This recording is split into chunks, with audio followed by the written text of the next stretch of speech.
Eu sou um cirurgião e dou aulas há algum tempo.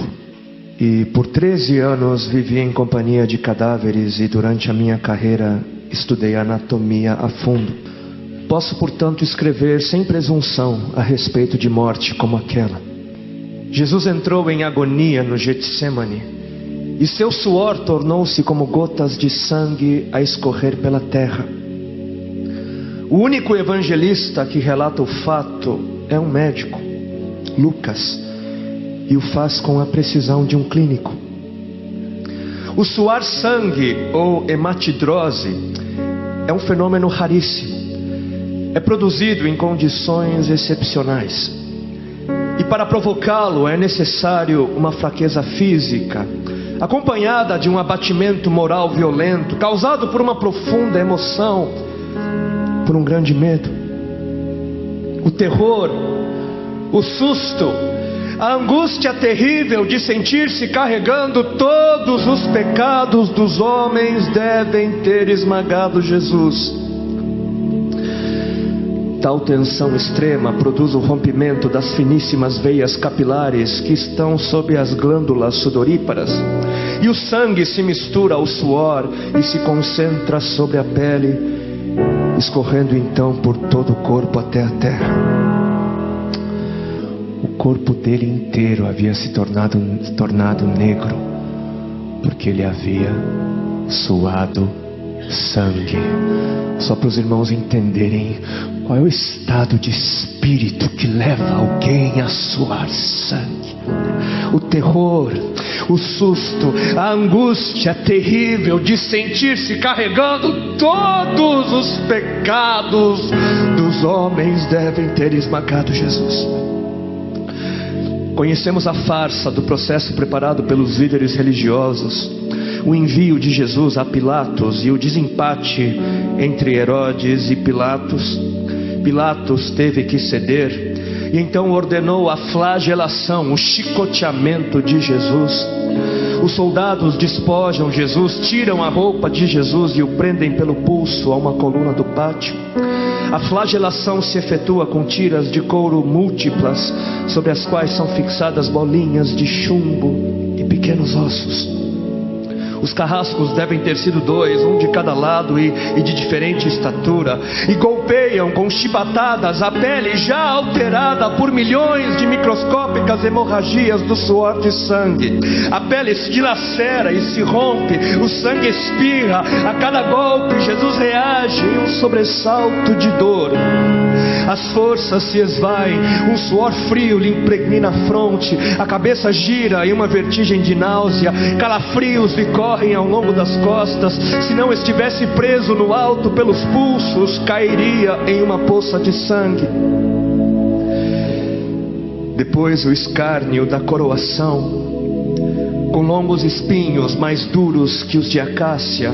Os algozes entrelaçam uma espécie de capacete e o aplicam sobre a cabeça de Jesus. Os espinhos penetram no couro cabeludo, fazendo-o sangrar, e os cirurgiões sabem o quanto sangra o couro cabeludo. Pilatos, depois de ter mostrado aquele homem dilacerado à multidão feroz, o entrega para ser crucificado. Colocam sobre os ombros de Jesus o grande braço horizontal da cruz, que pesa uns 50 quilos. A estaca vertical já está plantada sobre o Calvário. Jesus caminha com os pés descalços pelas ruas de terreno irregular, cheia de pedregulhos. Os soldados o puxam com as cordas. O percurso é de cerca de 600 metros. Jesus, fatigado, arrasta um pé após o outro.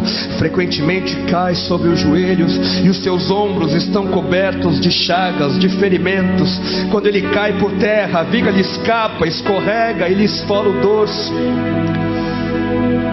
Sobre o Calvário tem início a crucificação.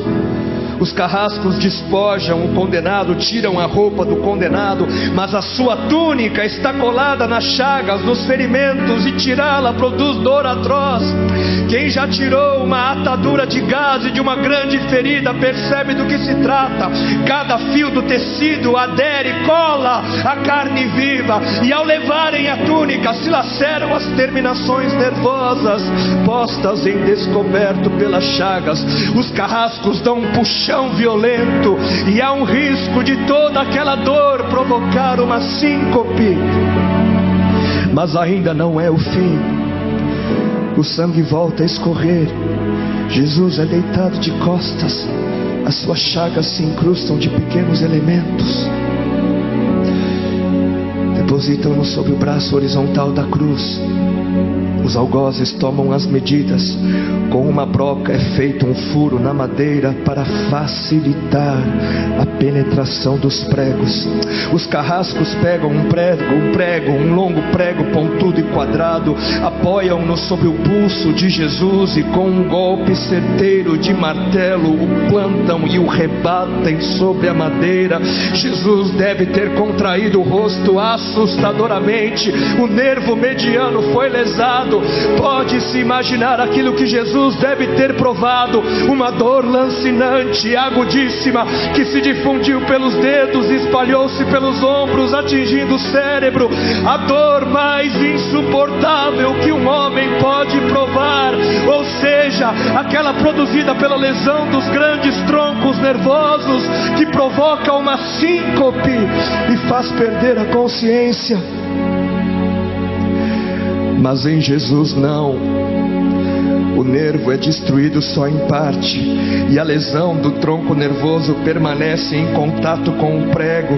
E quando o corpo for suspenso na cruz, o nervo se esticará fortemente como uma corda de violino esticada, e a cada solavanco, a cada movimento, vibrará, despertando dores dilacerantes.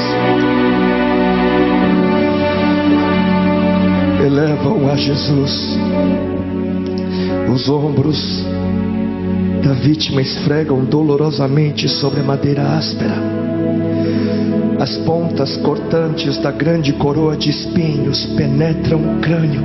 A cabeça de Jesus inclina-se para a frente, uma vez que o diâmetro da coroa o impede de apoiar-se na madeira.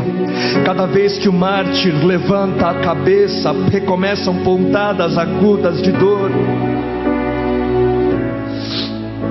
Pregam-lhe os pés.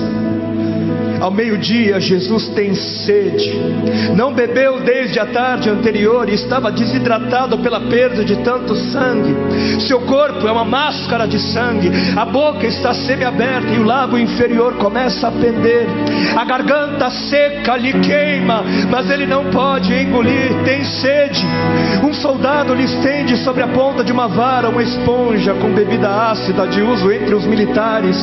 Tudo aquilo é uma tortura atroz. De repente, um estranho fenômeno se produz no corpo de Jesus.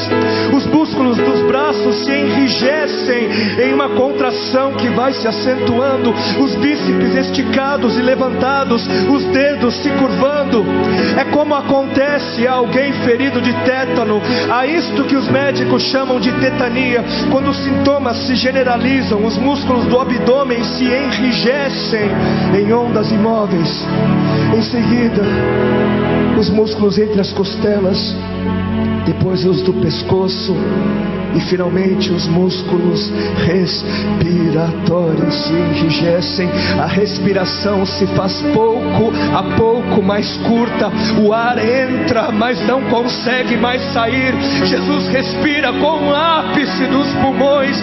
Tem sede de ar como um asmático em plena crise. Seu rosto pálido pouco a pouco se torna vermelho, depois se transforma num violeta purpúreo.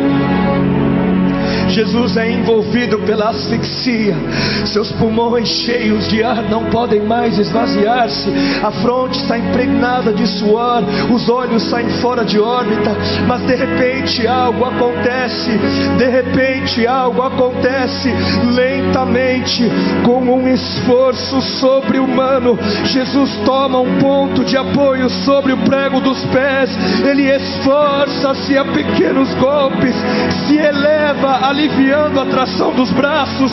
Os músculos do tórax se distendem, a respiração torna-se mais ampla e profunda, os pulmões se esvaziam e o rosto recupera a palidez inicial.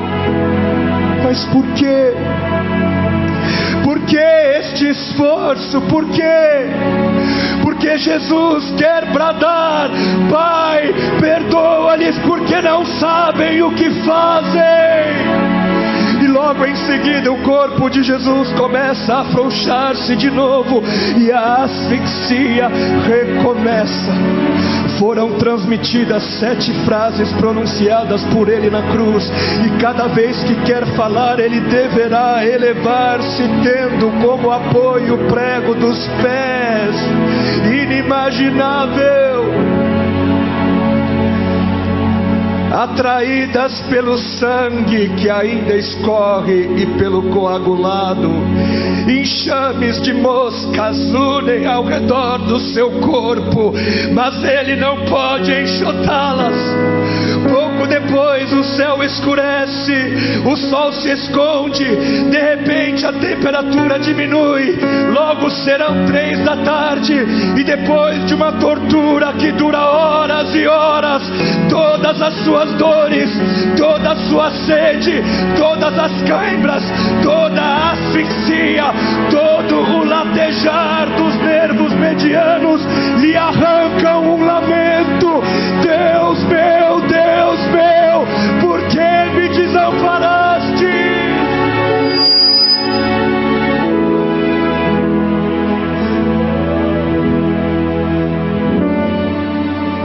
Jesus grita: está consumado.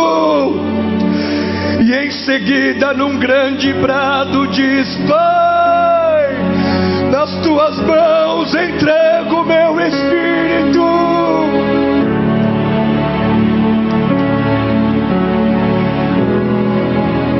E morreu no meu lugar e no seu.